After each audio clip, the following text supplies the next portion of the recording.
Je travaille ici depuis l'année 2007. Je me suis installée après avoir quitté les locaux de l'atelier de Sept-Fonds. Et c'est situé en pleine campagne. Mes plus proches voisines sont des vaches d'ailleurs.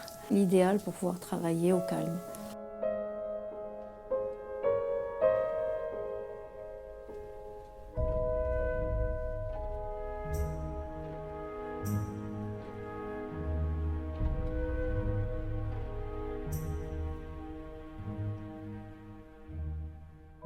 L'idée de travailler sur le thème de la dame à la licorne m'est venue alors que j'installais à Paris, dans la rue Jacob, dans une petite galerie de la rue Jacob, une expo que j'avais intitulée Hortus Conclusus.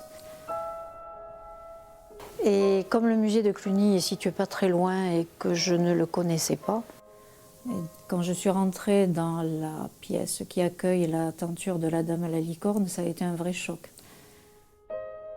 Et j'y suis restée longtemps à me poser des questions et à me demander quel pouvait être le message que délivrait cette dame.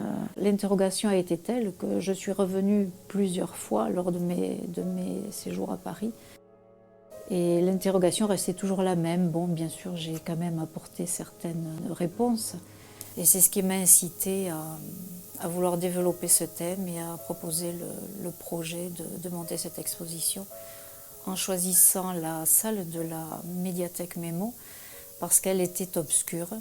Il fallait du noir parce qu'il y a une partie bien précise de l'exposition que j'avais envie de développer et on ne peut voir cette réalisation que dans le noir complet.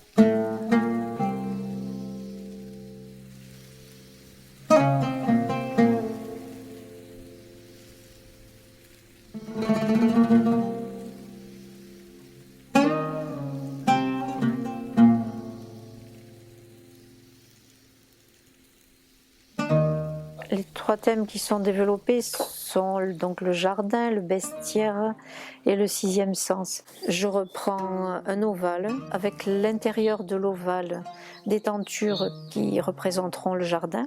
Donc 6 tentures qu'on va retrouver le goût, l'ouïe, la vue, l'odorat, le toucher et là c'est le sixième sens. Au dos de ce jardin, il y aura un bestiaire. C'était évident pour moi de représenter les deux animaux emblèmes de la tenture, bien sûr, le lion et la licorne. Et comme j'ai beaucoup côtoyé l'Asie et le Japon, et qu'il existe aussi là-bas en Extrême-Orient un lion et une licorne, donc le lion c'est le chichi, et la licorne le kirin.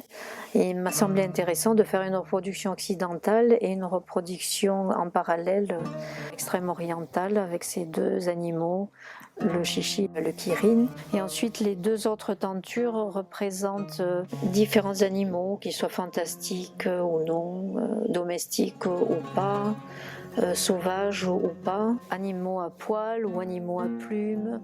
Il y a des insectes aussi. Il n'y a aucune hiérarchie dedans, ils sont grands, petits, mais j'ai pas voulu instaurer une hiérarchie parce que pour moi, tous les animaux ont la même importance sur Terre.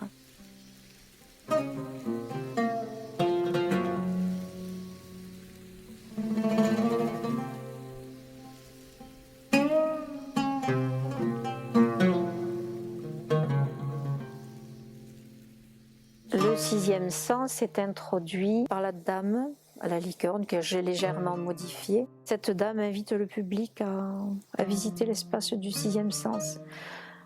Alors elle semble nous dire venez contempler ces peintures en noir et blanc, mais soyez plus attentifs, essayez de regarder un peu mieux, d'être plus attentif et de découvrir que derrière cette surface blanche et ces petites peintures noires, il y a un autre espace que vous découvrirez si vous avez un peu plus d'attention.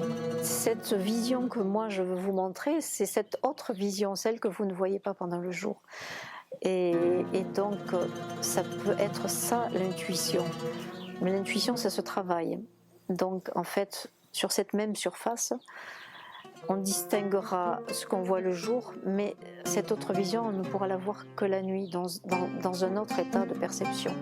Et il m'avait fallu sur une même surface, décrire une vision et une seconde vision qu'on peut avoir dans un autre état. Et la seule manière de montrer cette vision, c'était de travailler sur le jour et sur la nuit.